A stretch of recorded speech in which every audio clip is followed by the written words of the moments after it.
Bienvenue sur Africa 24 dans cette nouvelle édition du Non-Stop Info. Au sommaire de l'actualité, une subvention de 500 millions de francs CFA pour 6 partis politiques burkinabés. La somme servira à financer leur activité hors campagne électorale tout en leur permettant d'exercer pleinement leur rôle constitutionnel. Intégration régionale dans le domaine de la santé. Le Sénégal ambitionne de faire de Dakar une destination de tourisme médical. L'idée est ici de permettre aux populations de disposer de structures de soins de qualité et de mettre fin aux évacuations sanitaires onéreuses vers l'Europe et vers d'autres pays. La banane, ressource écologique d'avenir en Ouganda. Des sacs en papier sont fabriqués à partir de fibres de banane. Nous verrons qu'une jeune Ougandaise, Sharon Ninsima, a transformé cette denrée en activité lucrative. Mais d'abord, dégel des avoirs des présumés putschistes au Burkina Faso. 14 personnes et 4 partis politiques sont concernés par cette mesure. En date du 6 avril 2016, le juge d'instruction a décidé de ne pas renouveler l'ordonnance sur les gels des comptes, estimant que ce n'est plus utile à l'instruction. Tous sont soupçonnés d'implication dans le coup d'État manqué du 16 septembre 2015 au Burkina Faso. Rappelons qu'une soixantaine de personnes, dont une vingtaine d'officiers du régiment de sécurité présidentielle, ont été inculpés et placés sous mandat de dépôt dans cette même affaire. Et l'État du Burkina Faso vient par ailleurs d'accorder une subvention de 500 millions de francs CFA à 6 partis politiques. Ce lundi, le ministre d'État en charge de l'administration territoriale et de la décentralisation et de la sécurité, Simon Compaoré, a procédé à la remise officielle de chèques aux partis politiques au titre de la subvention des activités hors campagne électorale. On fait le point avec Olivia Hieré-Dobré.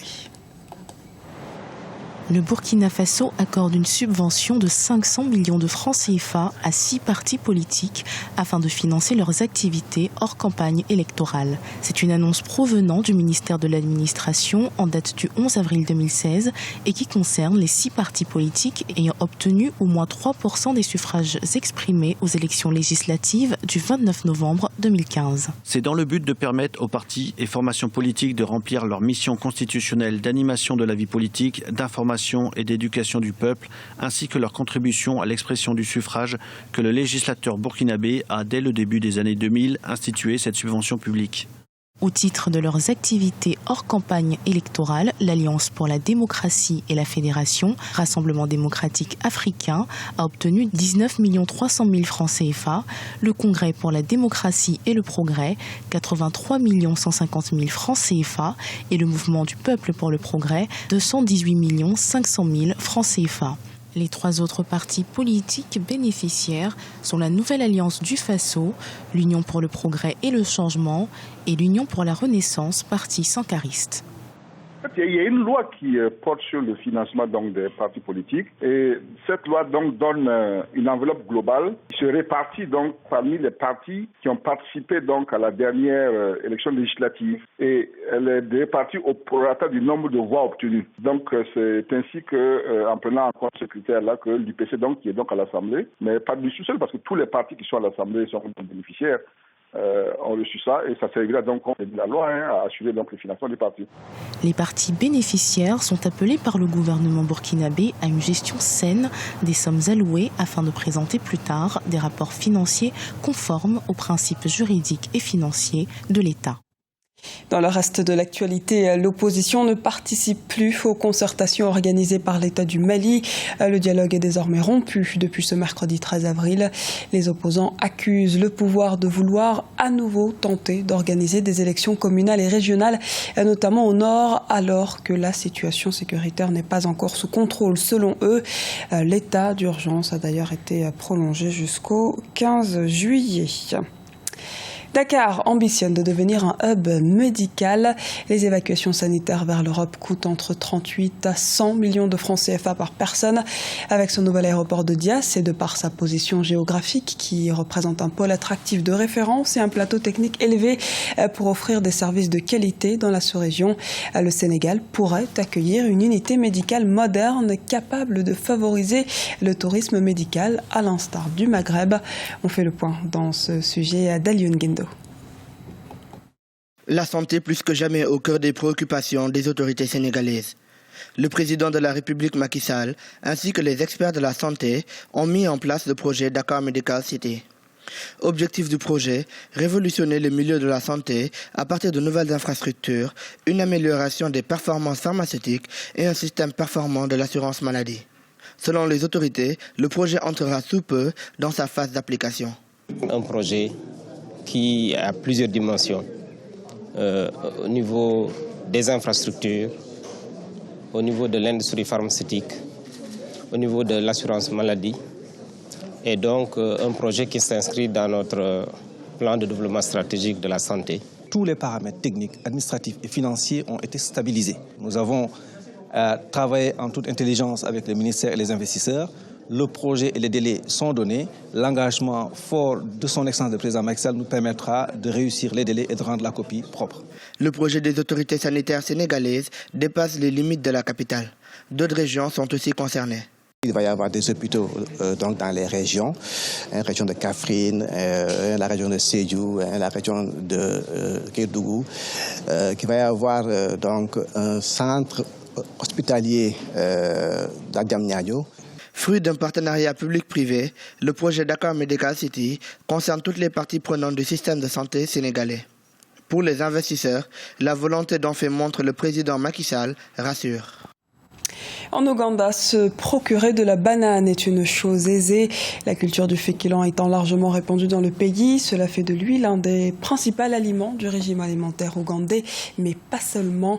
Sharon Ninsima, une jeune chef d'entreprise, a trouvé un autre moyen de valoriser cette denrée dans son pays en se servant de leurs fibres pour notamment confectionner des sacs en papier biodégradable. Explication de Corinne Kandem. C'est dans son atelier situé dans la capitale de l'Ouganda, Kampala, que Sharon Ninsima, une entrepreneure de 35 ans, fabrique des sacs à base de feuilles de banane. Sharon utilise le papier de fibre de banane pour faire des sacs qui sont une alternative écologique aux sacs en plastique non biodégradables, plus communément appelés kavira. Encore très populaires en Ouganda du fait de leur prix abordable, l'État peine à les faire retirer du marché malgré une interdiction de leur utilisation émise en 2007. Je voulais lutter contre l'utilisation des sacs en polyéthylène. Vous savez, les sacs de polyéthylène mettent du temps à se dégrader, contrairement à mes sacs en papier qui ne prennent même pas une semaine. Ça va faire 4 ans que Sharon confectionne ses sacs écologiques. Depuis qu'elle a quitté son précédent emploi de messager de bureau, elle fabrique environ 50 sacs par jour qu'elle vend à 50 cents américains chacun. Avec plus d'investissement, elle souhaiterait développer son activité et commencer à exporter vers le reste du pays et en Afrique orientale. Nous avons de la banane plantain. Nous avons des plants de bananiers partout. Alors l'extraction de la fibre de la banane plantain et l'amélioration du papier en quelque chose de plus solide, c'est ce que nous désirons. Et nous avons vu des entreprises dans le cadre de leur responsabilité sociale mettre en place ces initiatives. La plupart d'entre elles désirent avoir assez de marché pour que leurs produits de marque soient emballés avec cette alternative plus écologique que les sacs de polyéthylène en plastique.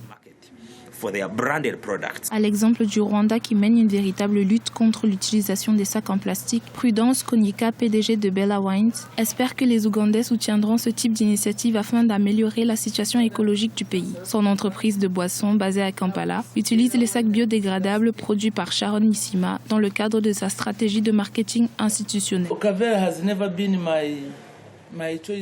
Les Kavira n'ont jamais été mon choix d'emballage parce qu'au Rwanda, ils ne l'utilisent pas. Et les sacs en papier sont plus durables que ces Kavira. Et l'environnement ne s'en porte pas plus mal. Vous pouvez imaginer à quel point il n'y a aucun moyen de jeter les sacs Sharon au bord de la route. Si les fabricants africains ne croient pas à une interdiction complète des sacs en plastique, le changement des habitudes des consommateurs est une idée plus envisageable. C'est pourquoi certains écologistes insistent sur la promotion de la réutilisation des sacs biodégradables et le recyclage des déchets plastiques. Et du sport avant de clore cette édition avec Marez, nominé pour le titre de joueur de l'année en Première Ligue. L'association des footballeurs professionnels anglais a rendu publique la liste des 6 nominés pour le titre de joueur de l'année en Première Ligue ce mardi. L'attaquant algérien de Leicester City, Riyad Mahrez, y figure. Flamboyant avec le Foxes en Angleterre, l'ancien joueur du Havre en France a déjà inscrit 14 buts et a délivré 10 passes décisives. Le vainqueur sera connu le 26 avril 2016 à Londres, au Royaume-Uni. C'était le journal de la rédaction. Merci de nous avoir suivis. Retrouvez dans un instant une nouvelle édition de l'actualité sur Africa 24.